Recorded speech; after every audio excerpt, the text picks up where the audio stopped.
हाइलाकांदी में पंडित नेहरू को श्रद्धांजलि। हाइलाकांदी 27 मई पंडित जवाहरलाल नेहरू की पुण्यतिथि पर हाइलाकांदी जिला कांग्रेस कमेटी ने श्रद्धांजलि सभा का आयोजन किया।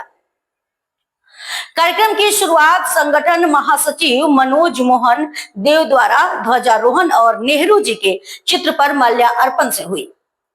इस अवसर पर उनके योगदान पर चर्चा की गई। कार्यक्रम में इशाक अली, बरभुइया, मिठू जमान लश्कर, बहारुल इस्लाम, सगीर अहमद, माधवी शर्मा व शैबाल देव सहित कई नेता व कार्यकर्ता उपस्थित थे। पंडित जवाहरलाल नेहरू मृत्यु दिवस आज के उद्यापन करार जন্য আমরা আজকে হাইলাকান্দি জেলা কংগ্রেসের সকল এখানে সমবেত হয়েছি।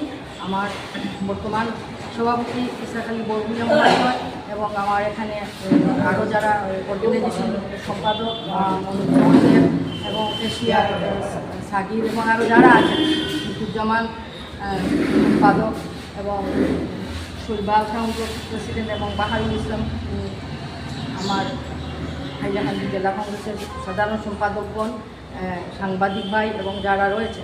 তো প্রথমে আমি পণ্ডিত জওহরলাল নেহরুর মৃত্যু দিবসে ওনাকে আমার শ্রদ্ধা জানাই। আমি শুধু একটা কথাই বলবো যে উনি ভারতের প্রথম প্রধানমন্ত্রী ছিলেন এবং ভারতের প্রথম প্রধানমন্ত্রী হয়ে তিনি যেভাবে দেশ পরিচালনা করেছিলেন বর্তমান যুগে এটা দৃষ্টান্ত বা উদাহরণ খুবই বিরল। কিন্তু আমরা আসলে যে কোনো একজন মহান মানুষের জন্মদিন মৃত্যুদিন পালন করা মানে তাকে স্মরণে এবং মননে রাখা, তার আদর্শকে আমাদের জীবনের পথে যদি হাতেও করে যদি চলতে পারি তাহলে আমাদের সেটাই হবে আমাদের এই আজকের এই দিনটা পালন করার যথাযথ সফলতা। তো আমরা কি হয় আমরা একটা এত বড় একটা পরিবারের আমরা সবাই আছি, পরিবারের সদস্য। একটা পরিবারকে সুশৃঙ্খলভাবে পরিচালনা করা, একটা পরিবারের সবাইকে নিয়ে যে পথ চলা, সেটা যদি আমরা ঠিক করে বলতে না পারি তাহলে সেই পরিবারটা ভেঙে টুকরো টুকরো হয়ে যায়। তো আমাদের হাইলাকান্দিতে কংগ্রেসের সেই দুরবস্থা হয়েছে। আমাদের আজকে আমি তোমার দুঃখের সঙ্গে বলতে বাধ্য হয়েছি।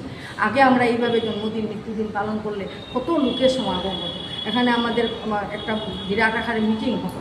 কিন্তু আজকে দেখা যায় এখানে হাতে গোনা আমরা মাত্র 5-7 জন মানুষ। এটা সত্যি খুব দুঃখকর।